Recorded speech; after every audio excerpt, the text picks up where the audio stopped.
வீட்டில் இருக்கவங்களுக்கு ஒரு டைம் மட்டும் இந்த பொன்னி அரிசி வச்சு ஒரு வெஜ் பிரியாணி பண்ணி கொடுத்தேன். ரொம்ப பிடிச்சி போயிடுச்சு.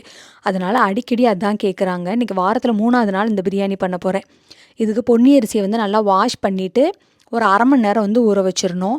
இதோட டீட்டெயிலான மெஷர்மெண்ட்டில் நான் கமெண்ட் பாக்ஸ்லேயும் கொடுத்துருக்கேன்.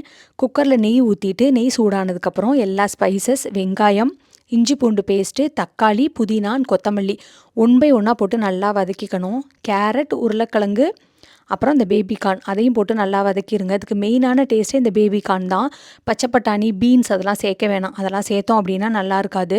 கேரட்டும் உருளைக்கிழங்கும் ரொம்ப சின்ன சைஸ் தான் எடுத்திருக்கேன். அது நல்லா வதங்கினதுக்கப்புறம் உப்பு, கரம் மசாலா, சில்லி பவுடர், மஞ்சள் தூள்லாம் போட்டு நல்லா வதக்கிடுங்க. 1 டேபிள் ஸ்பூன் தயிரையும் போட்டு வதக்கிடணும்.